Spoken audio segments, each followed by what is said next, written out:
Tonight, scarred by war, we travel back to Sudan after nearly 2 years of fighting.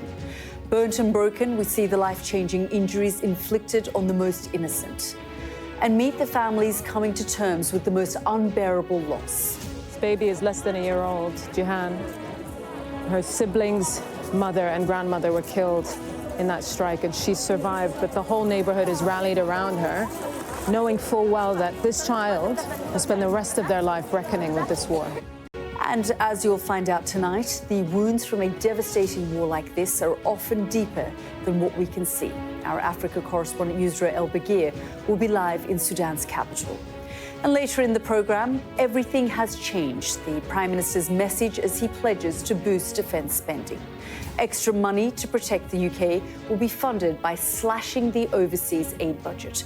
So is Donald Trump effectively dictating British policy from afar? That's all coming up on The World with me, Yalda Hakim.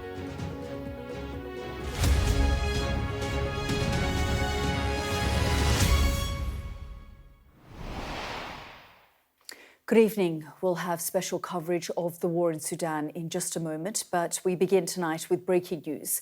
Sky News has confirmed that Ukrainian President Volodymyr Zelensky will travel to Washington on Friday to meet with Donald Trump. Well, let's go straight to the United States and speak with our Mark Stone, who joins me from the White House. And Mark, what a difficult week it's been for Volodymyr Zelensky. And there's been a lot of talk about whether he would be going to Washington or not. But just tell us about what you've heard. Well, at what lightning speed events are moving at, I think, is the other observation to make. I mean, it is less than a week since Donald Trump was on Truth Social, on social media, and also at an Saudi investment conference down in Miami, calling Volodymyr Zelensky a dictator. I mean, that was just such a moment. And yet now we're in a position where Zelensky is due here on Friday. It's been confirmed to us that will happen, that the visit is planned for Friday, that he will be here at the White House in the Oval Office, meeting with the man who called him a dictator just a week ago. We think that the meeting is all about the signing of this deal, this minerals deal, that the Americans, or that Donald Trump, in fact, sent his Treasury Secretary to Kyiv a couple of weeks ago to demand that the Ukrainians sign it, effectively signing away, as we understand it, 50% of what is underneath the land of Ukraine. Well, back then, the Ukrainians said, no way, we're not doing this. Zelensky was like, I'm not going to just sign away our wealth like this. The Americans, Donald Trump, who see this as transactional, saying, you give us 50% of your minerals as back payment for the financial support and military support that we have given you so far. Now, I think what has happened is in a very Trumpian way, Donald Trump has gone in like a real estate deal with a massively inflated deal and slapped it on the table of the Ukrainians. They've come back and said this is just unacceptable. And then over the course of, just not very many days, a better deal has been hammered out while the public diplomacy appears to have fallen apart behind the scenes. The Ukrainians, probably under some considerable pressure, have caved, but will feel that they have got themselves somewhat of a better deal. It's my understanding that the agreement is something that will be built upon. So I don't think this paper, whatever it is that is signed, perhaps here on Friday, will be the final deal, but it will be kind of an interim contract, maybe, upon which things can be built. But make no mistake, Yalda, in a diplomatic, how to describe it, a diplomatic moment that has evolved over just a few days. This is an important moment indeed. So on Thursday, Keir Starmer will be here, and the following day, Volodymyr Zelensky will be here as well. Where does that leave the Russian president in all of this? Well, we will see. Yeah, absolutely. And as you say, what a week it's been. We saw Emmanuel Macron in the White House yesterday. As you say, Keir Starmer is going to be there on Thursday. And then Volodymyr Zelensky there on Friday. Effectively, all of these European leaders making their way to Donald Trump to say to him, look, we need your support. We need Ukraine to have security guarantees from the United States. And as you say, this minerals deal is important for someone like Donald Trump, who says he's a deal maker. He says he wants to get something in return for his support. You know, there's no free lunches as far as Donald Trump's concerned. Yeah, but I think I was interested in in the way Emmanuel Macron was framing the minerals deal specifically yesterday, because you could see it, and some indeed have described it as some sort of an American heist, extortion by this American presidency to try and get something out of Ukraine, saying the quiet stuff out loud. If Iraq in the 2000s was all about the oil, but they didn't really want to mention it, well, now they're just saying it out loud. It is all about the minerals. In fact, I think in quite a clever way, Emmanuel Macron is framing this a bit differently. He's saying, look, this minerals deal is actually a good thing. Why? Because it gives America a stake, financial and rare earths as it may be, but a stake in Ukraine's future. If America is wanting to get some of Ukraine in the form of the critical minerals, then it clearly has a stake in making sure it still has control over that. And if it becomes Russia in 5 years' time, if Putin decides to fight another day or is given the ability to fight another day, well, then that deal that Donald Trump may be about to sign isn't such a good one. So Macron is framing this as a good thing, even if it looks on the face of it to some people as some sort of a extortionist real estate moment by Donald Trump. Look, Donald Trump moves in very mysterious ways. He has made many people very uneasy over the course of the past week or so, certainly, if you are in a European capital right now. But the Europeans are maybe having to dance to his tune, but I do think that they feel, Macron yesterday, Starmer on Thursday, Zelensky on Friday, others as well, I'm sure, over the days ahead, they feel that they are maybe having to move to Trump's position, but that they are actually getting somewhere and maybe bringing him closer to Europe once again. Yeah, absolutely. And we've been hearing from the Russian president in the last 24 hours as well. He's putting his own minerals deal on the table. Mark, thank you so much for bringing us up to date there from Washington. And we will be speaking to our Deborah Haynes a little later in the programme, who is in Kiev for us. Now, I want to focus on what's become a vicious and complex conflict. We've reported from Sudan often on this programme, but the scale of the destruction, the human suffering and the humanitarian cost is intensifying as the two sides, the Rapid Support Forces and the Sudanese Armed Forces, battle for control of the country. Millions of civilians are paying the price. And their need for aid is growing, just as the US and UK cut back on their budgets to fortify themselves at home. Now, some of the images that you'll see in the next half an hour will be distressing, but as Western governments look inwards, it's important that we focus on the places that news cameras don't often reach. Here's our first report from our Africa correspondent, Yusra Al-Bagir.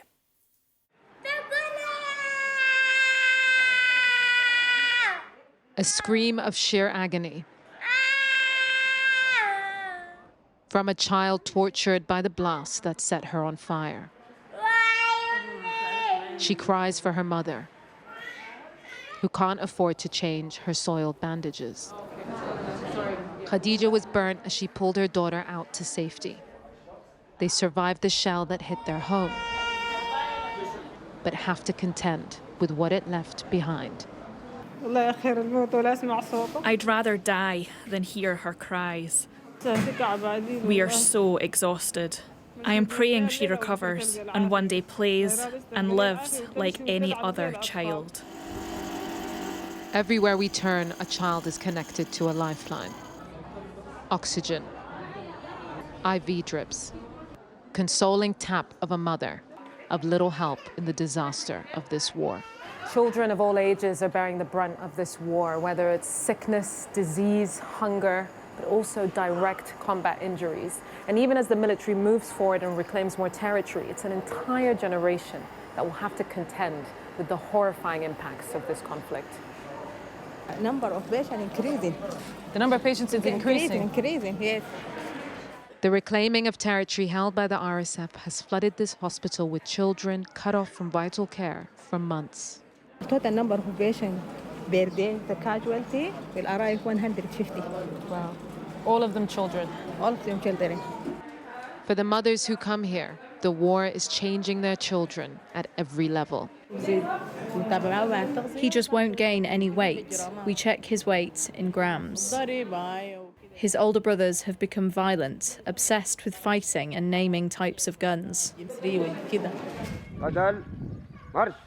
Girls too are engaging with the rampant militarization, learning drills for a sense of self-defense.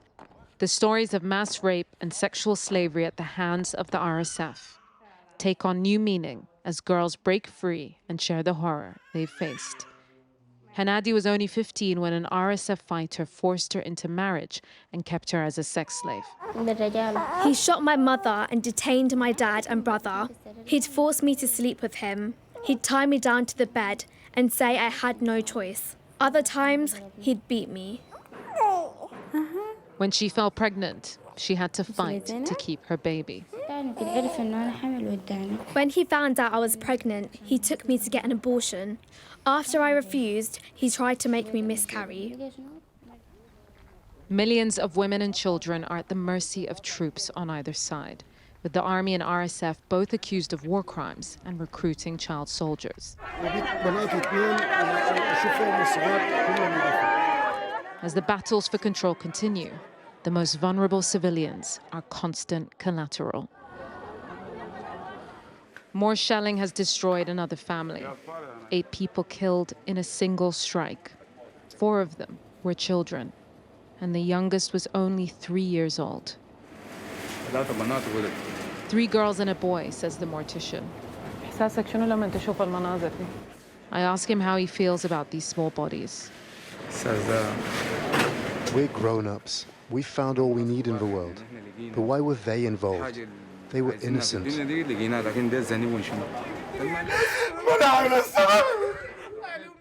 Their loved ones have come home to find them gone.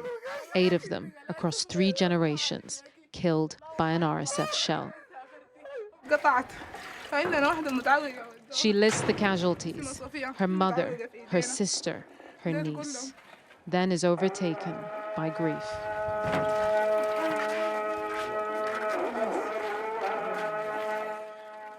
And outside, a surviving baby is finally asleep after crying for her missing mother. This baby is less than a year old, Jihan. Her siblings, mother and grandmother, were killed in that strike, and she survived, but the whole neighborhood is rallied around her, knowing full well that this child will spend the rest of their life reckoning with this war.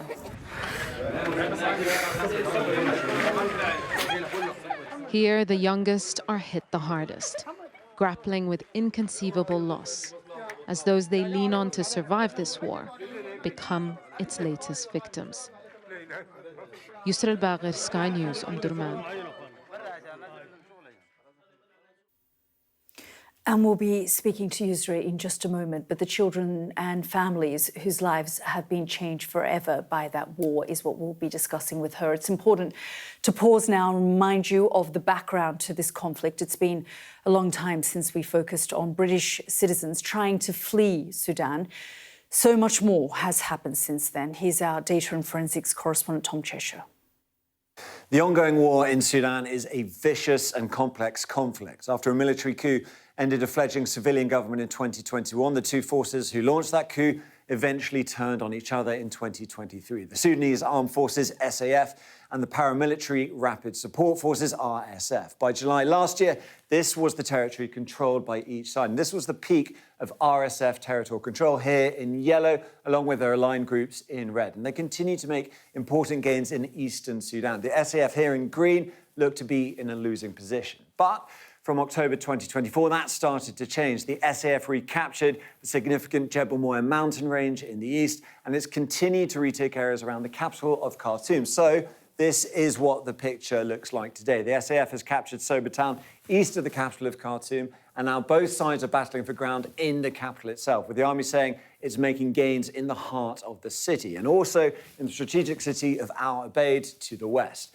Now, these maps are bloodless tracings of each side's areas of control. But as they've expanded and shrunk, they've brought untold death and misery for the civilians caught inside them. ACLED, Armed Conflict Location and Event Data, an NGO, has recorded at least 28,000 people dead. And that's probably an extremely conservative figure based on reported deaths. Academics have estimated the true toll may be as high as 150,000 dead in less than 2 years of war. And this breaks down how people are being killed. And on the top here in the dark red, you see battles, explosions, and remote violence in that bright red. But here, violence against civilians. That has been a steady, steady toll throughout all this months of fighting. And those left alive have scrambled to flee the shifting battle lines. The latest UN data suggests that 12.8 million people have been displaced. That's more than a fifth of Sudan's population. 5 million of them are children. And the majority have been displaced within the country itself, some 8.9 million people, most of those living in refugee camps now. But hundreds of thousands of people have fled into neighbouring countries or returned home in adverse circumstances. And you can see where they've gone here, Chad taking a lot, South Sudan, Ethiopia, Egypt, more than 1 million people, and Libya as well. So this is a war whose effects are spilling across borders. The brunt, though, is being borne by the Sudanese people. Tom Cheshire reporting then. Tonight, Yusra is in Omdurman, one of the 3 cities, along with Khartoum and Khartoum North, that make up Sudan's tri-capital. Yusra, really powerful reporting, as always. And I think what's really quite striking about the conflict in Sudan is just the scale of this. And Tom and yourself talked about the number of people impacted by this. But then when we look at your reports, and certainly the one that we just saw a few minutes ago, the human toll of this and the most innocent of victims continue to be impacted. Absolutely, Yalda. I mean, when you're looking in from the outset and you see the news of the military's closeness to victory here in the capital, you'd assume that there'd be this hope and euphoria that we've seen here in the past when the military finally crossed 3 of the bridges into areas held by the RSF. But what we found here is just sheer exhaustion. People are beleaguered by the constant threat of incoming shells from RSF territory, from the sounds of gunfire by wayward soldiers in the streets between people's homes, but also the shells going into Khartoum, places where many people here have family and have had family before they fled. It's relentless. And what we've seen is that instead of this proximity to victory giving people relief, it's actually just opened the tap, and people are pouring in from recently liberated areas to the children's hospital that we went to other hospitals, to shelters, wanting assistance after being under occupation by the RSF for close to 2 years. But I think also looking beyond this, people are at a loss because the military that they fought to upend, that they tried to oust from civilian rule, oust from absolute rule in the 2019 revolution, have now entrenched themselves deeply. I mean, the capital is extremely militarized. You can't walk 2 minutes without seeing a billboard with SAF top brass or seeing children carrying toy guns. That's what people are contending with, how they'll rebuild all that they've lost, how they'll mend those internal wounds, but what the future of Sudan looks like after such an intense fight for power.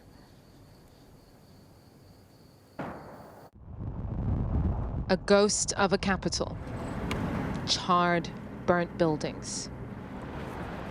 The skeletal remains of a city. What wasn't looted was dumped in its streets. Shelling from these reclaimed areas is constant, landing in the heart of Khartoum to loosen the grip of the RSF.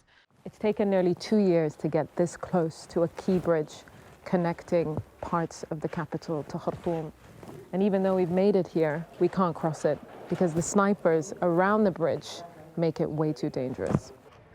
Under the bridge, an abandoned RSF position is littered with stolen household items, used ammunition, and reminders of all that was taken and lost. There are long days of fighting still ahead to clear the neighborhoods on the other side. And as civilians wait for good news, soldiers trawl through the spreading devastation. The graffiti says Rapid Support Forces right by a sign with the name of the professor who owned this home. And as soon as you walk in, it's just completely destroyed. They haven't just robbed this house, they've completely gutted it. They've even taken out the electricity cables. It's extraordinary that they've managed to completely destroy what feels like a family home, and whatever this family held dear has now just been relegated to a rubbish heap. And the markets that sold the treasures that once filled these homes are now husks of burnt metal and emptied stores. Lives and livelihoods laid to waste. The cleanup has started for some, working hard to rebuild what they lost. This restaurant was the source of all our income, says Abdullah. It was supporting entire families. Now they'll have to take out loans just to start from scratch. Those with little choice elsewhere are rushing back, celebrating a long-awaited return. But the clang of empty plates reminds us that food is still scarce across the capital. What are people's needs? Essentially, people need food. Almost 80% of people we see here are depending entirely on this kitchen. These kitchens are a dwindling lifeline, shut down by USAID funding cuts and donor fatigue. I can't see the reasoning behind stopping the funds that can bring food to people. It's inhumane. The world has turned its gaze from its biggest humanitarian disaster, one that's uprooted millions and killed tens of thousands, maiming those who managed to survive. This man needs surgery he's unlikely to ever get. I told the RSF we aren't army. We are civilians, but they just fired at us. In our area, lots of people were killed. This shelter is for discharged hospital patients with no home to return to. People nursing injuries amid ongoing displacement, and others with wounds that are harder to mend. When does the bridge open? Asks Harun in a state of psychosis. Find a way and get me home. This is the deeper damage, the pain that can't be fixed with bricks and cement. A war on the spirit of a capital still torn apart. And we'll be speaking again to Yusra in a moment, but you just saw there in her report how community kitchens are already closing because of US aid cuts. I've been speaking to Clementine Nkweta-Salami, who coordinates the humanitarian response for the United Nations inside Sudan. Just have a listen to our interview. It is much larger than Gaza or even Ukraine. And what we have now in Sudan is about 30 million people, and that's about 2/3 of the population, 2 in every 3 persons in need of humanitarian assistance. I know one always needs to stress that behind the numbers there are men, women, children, vulnerable people in need of support. But inside Sudan alone, 12 million of these people are displaced from their homes, and 3.4 million have fled across the border. We are also experiencing a significant hunger crisis with 25 million people facing high levels of food insecurity. And last year, famine was confirmed, and we believe that 638,000 people are presently experiencing famine conditions. Now, this doesn't speak about, of course, the killings, the violence, the lootings, and the sheer suffering that that the people of Sudan are having to bear at this point in time. We have the ability as the UN to scale up and to move our core relief items, the humanitarian assistance, food, medical supplies, health equipment for nutrition, for shelter. We have the ability to move them quickly and at scale if we have unimpeded access. And that means all those engaged in this conflict give us the permissions and allow us to move our supplies so we can reach the people who need it urgently. How much of an impact has the halting of USAID programs had on the people on the ground? Well, last year, the US government was our largest donor. They funded us close to the tune of $1 billion US. So as we are trying to assess the impact, we are cognizant of the fact that This is a critical situation for all humanitarian aid workers, and we hope that the United States government and the United States people will continue to support us, will continue to understand the critical situation that Sudan is facing, will target their goodwill and their assistance to the people, the victims, the survivors of this conflict, and given that we share a common humanity, will ensure that they come to the aid of the Sudanese at this critical time. Yeah, and of course, we just spoke there about USAID. The UK is now discussing pulling back from foreign aid because of the need to up their defence spending. Just your reaction to that, because it's unlikely that it's just the UK having these conversations. We may see something similar right across Europe. Well, I think my reaction to that is exactly the same. We count on our donors to support Sudan at this critical time, the Sudanese people. 17 million children out of school, innocent children caught in this conflict, being maimed and killed. Women, I've spoken about them, and also the men and the youth, young Sudanese. So we call on all Sudan's friends, we call on our donors to address the needs of the Sudanese people at this critical time. We, as the UN, as an international humanitarian community here in the country, will work to try and make sure whatever assistance, whatever funding we get is used as efficiently and as effectively as possible, injecting some creativity so that we can stretch the dollar, stretch the pound as much as we can in terms of our efforts to support the Sudanese. That was Clementine Nkweta-Salami. Let's go back to Yusra now. And Yusra, I mean, just listening there to the UN humanitarian coordinator, also from your piece, I mean, we are seeing the United States, the UK cut back on foreign aid or call for the cutting back of foreign aid. And yet places like Sudan, especially Sudan, desperately need these programs for their own survival. And you know, I really dislike this phrase, forgotten wars. But in many ways, the world is looking away as the Sudanese people continue to suffer as a result of this conflict. I mean, this war isn't forgotten to the people here at all, Yalda. They live with it every moment of the day. And what they feel is that they are yelling into a void. The people that advocate for them are yelling into the void, but also that the world isn't forgetting this war. They're actively turning away. They're ignoring a war of a scale that hasn't been seen. I mean, this is meant to be the biggest humanitarian crisis ever recorded, and yet it is seemed to be completely brushed to the side. That will have ramifications. Sudan has a long Red Sea coast that gives it security potential. The Sudanese state is securing a deal with the Russian state to have a base in the Red Sea.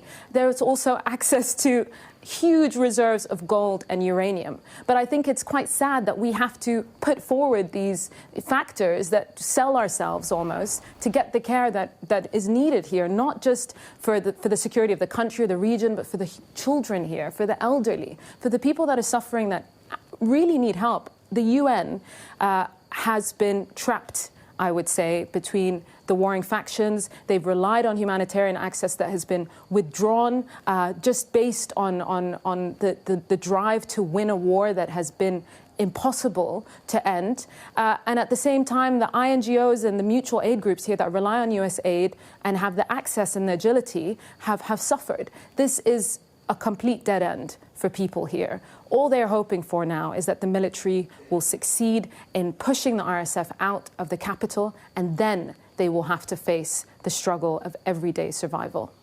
Yeah, a devastating situation there for millions of Sudanese people. Yusra, thank you for all of your reporting and thank you for joining us this evening from Sudan. You're watching The World with me, Yalda Hakim. Lots more coming up on the programme. Wars in Sudan, Ukraine and Gaza. Now the UK announces it's slashing foreign aid to pay for more defence. We'll discuss that next.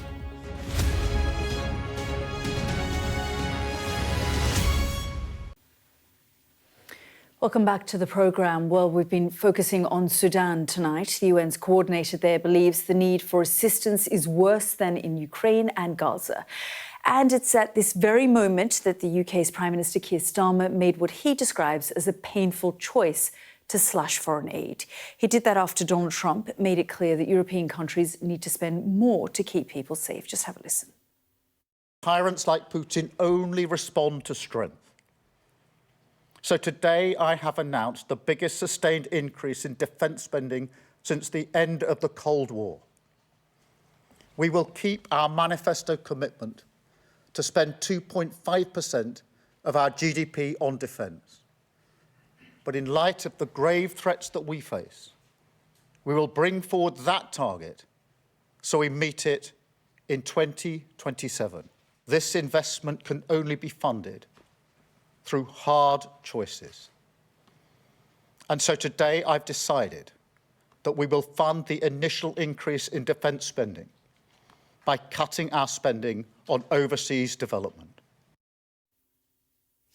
The Prime Minister speaking a little earlier there. Well, the proposed cut to international aid saves just short of £6 billion, and that will have a huge impact. We'll discuss that in a moment. But first, here's our Defence and Security Editor, Deborah Haynes, on the plan to rebuild the UK's military strength. The UK was once genuinely prepared to fight. Its plans were set out in what was called the Government War Book. They included instructions for everything, from calling up the reserves to rescuing national treasures. Now a piece of Cold War history, it's a sobering reminder of what this country may need to consider as it rearms. We've enjoyed 3 decades of relative peace. Since the end of the Cold War, we've had it easy, but state-on-state warfare is back.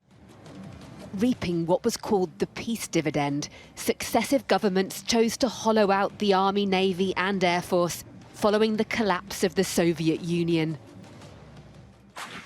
Funding shifted away from defence into peacetime priorities such as health and the economy. A peacetime mentality also set in, even among the military, as it lost the capacity to fight at scale. It means a decision by Keir Starmer to lift defence spending will be welcome, but it won't be enough. The increase should begin to reverse the quite considerable strategic shrinkage there's been, but I judge there will still be cuts and difficult choices required during this Parliament. The timing of the Prime Minister's alarm over the UK's defences is also curious. Of course, the war here in Ukraine is underpinning the Prime Minister's decision, but it's been going on for a very long time. In fact, defence insiders say Russia's original invasion of Crimea back in 2014 should have been the wake-up call. If that weren't enough, then 2022, when Vladimir Putin launched his full-scale attack. Instead, it seems it's the return of Donald Trump to the White House that sources say has brought such unpredictability to the transatlantic alliance that seems to have been the shock to the system that's making Britain finally start to take its defences seriously again. Whatever the trigger, this shift is about much more than just rebuilding the UK's military strength. It also requires renewed national resilience, something that was once second nature.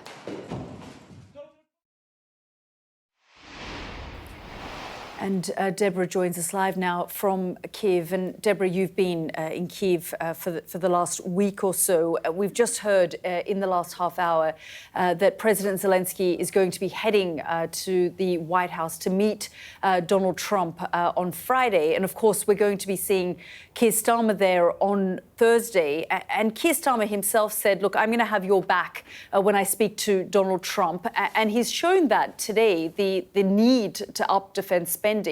And no doubt that is going to be welcome news there in Ukraine. Welcome news in Ukraine, and the Prime Minister will be hoping that his move to accelerate a plan to boost defence spending to 2.5% of GDP will be welcomed by the White House. Certainly, the new American Defence Secretary said it was a step in the right direction, but it's only half the level that Donald Trump has wanted or wants his NATO allies to reach. And I was speaking to Boris Johnson, the former British Prime Minister, who was here in Kyiv yesterday, and he said that he thinks Donald Trump will be expecting a bigger number. So while, yes, Keir Starmer is making the right noises, whether they'll be sufficient to ensure that Donald Trump sticks on the Ukrainian and the European side when he seems so transfixed on Russia and striking new deals with Vladimir Putin, that remains to be seen. But when it comes to deals too, yes, really interesting and significant that Volodymyr Zelensky, according to a Ukrainian government source, is planning to travel to Washington too on Friday. So this is a bit of a roll call of European leaders. You had President Macron in Washington yesterday, Prime Minister Keir Starmer on Thursday, and then the main show in town, Volodymyr Zelensky, on Friday. The Ukrainian president has said in the last few days that he would really want to have that face-to-face meeting with Donald Trump before the American president has any kind of encounter with Vladimir Putin, because, of course, Donald Trump wants to strike this peace deal. But at the same time, there is this long drawn-out negotiation about this minerals deal between the US and the Ukrainians. A Ukrainian government source claiming tonight that there has been some kind of agreement reached, no signing yet. And so it remains to be seen whether maybe that will be something that comes out of that meeting between the two leaders on Friday. OK, Debs, thanks so much for bringing us up to date there from Kyiv. Let's turn to the impact of UK foreign aid cuts, and we can now speak to Hannah Bond, who's the co-founder of Action Aid UK. Thanks very much, Hannah, for joining us here on the programme. So there's been a lot of talk about upping defence spending, and it seems the victim of that is foreign aid. Yeah, absolutely. This is shocking and really devastating. We see this as a really tragic and reckless decision by the government, one that wasn't expected. You know, they came to power only 6 months or so ago with a manifesto that committed to return to previous international development spend. We know very well that, unfortunately, when cuts are made, they largely fall on women and girls, and these cuts will be really, really devastating. We have to plan for that, but we also have to have hope. You know, the UK is a government that has power to change that decision and really should be changing that decision. I mean, is hope sufficient? We've just done half an hour of this programme on the devastating situation in Sudan. We've been speaking about the humanitarian crisis in Ukraine and places like Gaza and, of course, countless other conflicts. Britain has always prided itself on being an aid superpower. Do you think it's the end of an era here?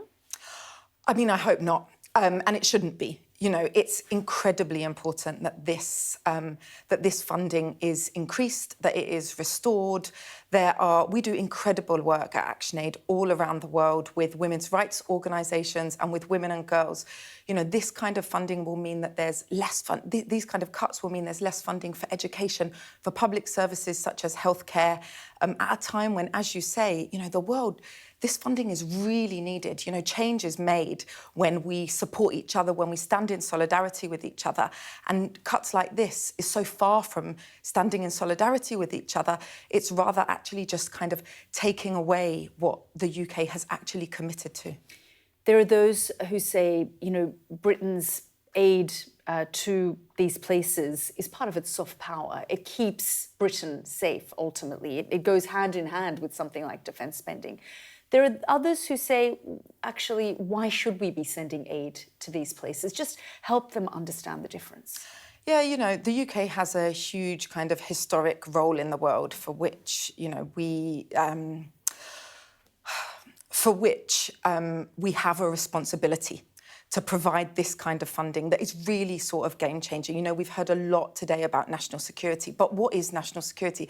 National security is actually about people and ensuring that there are spaces and support so that people can have the human rights that we were all born with. You know, there are women and girls all over the world, in the UK, in Afghanistan, all over the world, in Gaza, for whom this funding is hugely, hugely important. And without this kind of funding, we won't be able to do the incredible work that we do. Yeah, we're going to be speaking about Afghanistan in a moment on the programme and some of the aid that's going into the country. But just tell me a little bit more about the kind of work that Action Aid does and the impact it's going to have, the direct impact. I mean, you've talked about the schools that might close, you've talked about the programmes that might shut down, but just if you could give us some anecdotes of, you know, the real people that these sorts of things impact, because we often hear about just numbers, you know, and programmes rather than the real human impact. Yeah, absolutely. So, for example,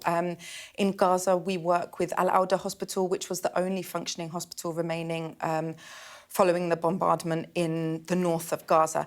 That work worked with the maternity units where, you know, we all know the devastating impact that had on babies in the hospital, many of whom really tragically died, women having caesareans with no anesthesia whatsoever. This work supports that, but actually that work, you know, I spoke about solidarity earlier. We work with women's rights organisations all around the world. For example, in northern Uganda, we work with women's rights organisations who are looking at and are feeling and experiencing the kind of everyday impact of instability. And they work with young people. They bring young people into movements to make sure that they are part of something. They, you know, all around the world, we work with organisations that are providing services, but much more importantly, are holding governments to account. And I think we have an opportunity here where we should really be holding the UK to account for the commitments that it has made. Hannah, thank you so much for joining us here on the programme.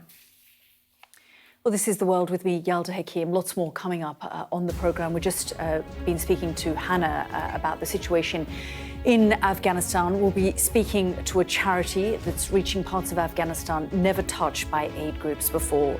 Join us after the break for that.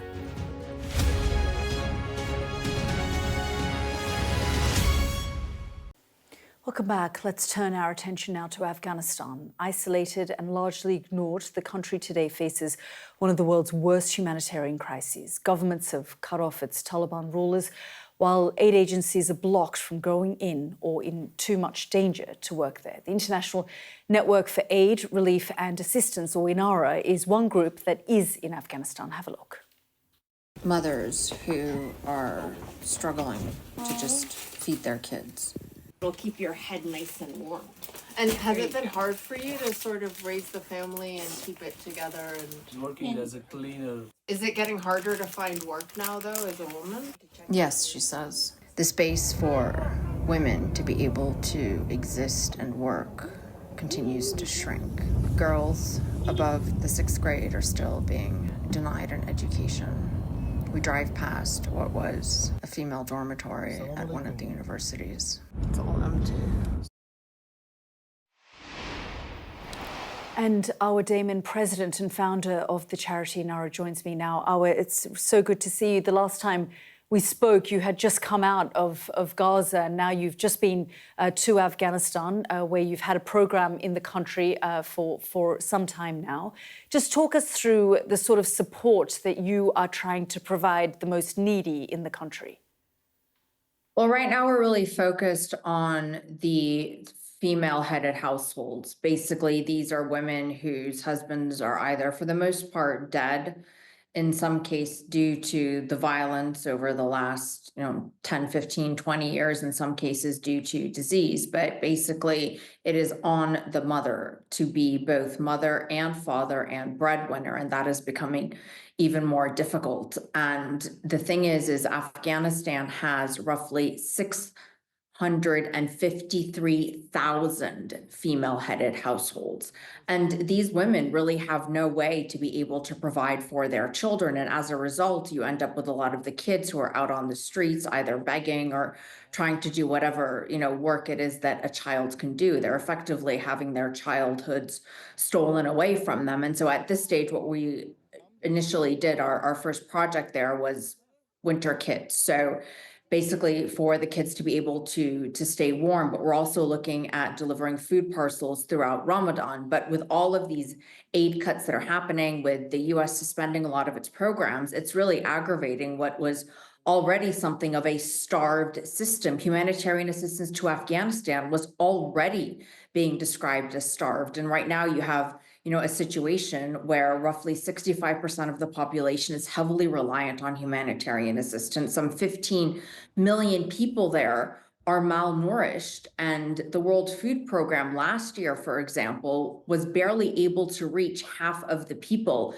that needed food assistance. And the World Food Program is 40% reliant on US aid, which means that this year they're gonna be forced to reach even less. I mean, it's impossible to really describe the extent of the impact that this is having on a country like Afghanistan.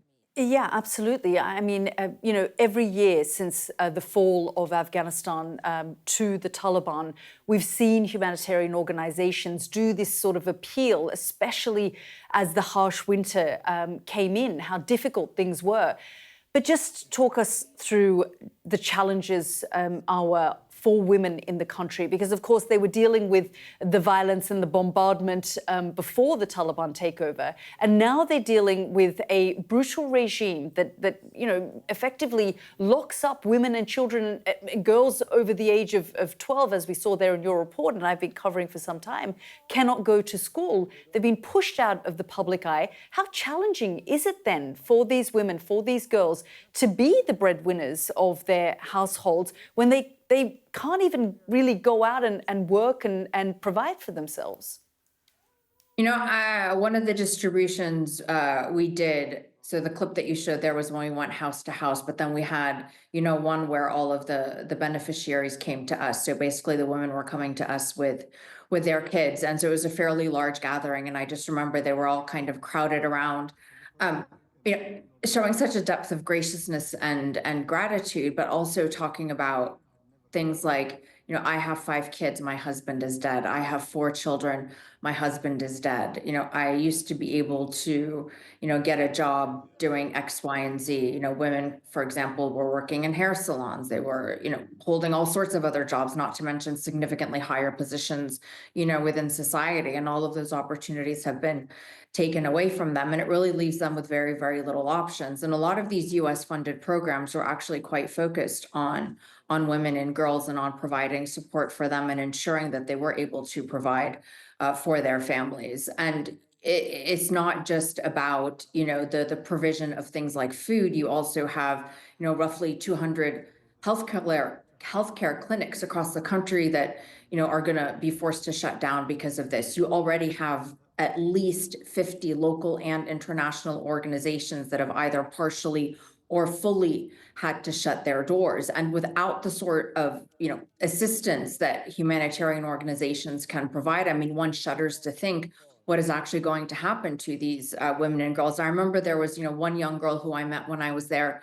She was 12 years old. Her name was Zakia, and her leg had been blown off when a bomb hit her family's garden, and she was playing out there with her younger siblings and her mother. They were all killed. She was the only survivor. And she is being cared for by her uncle. And the reason why her father, who is still alive, isn't there to take care of her is because he has to work in Iran because he can't make enough money in Afghanistan. Pay back the debt for his family's funeral that happened 5 years ago. So that gives you a bit of an idea of just how dire the economic situation already is. Yeah, absolutely. Well, Arwa, thank you for all of the work that you do in those challenging circumstances in the country. That was Arwa Damon. Thank you. Well, thanks for joining us tonight. And as we focused on Sudan and the impact of international aid cuts, plus that news that Ukraine's president will travel to Washington on Friday. Thanks again for joining us. The news at 10 is up next. Good night.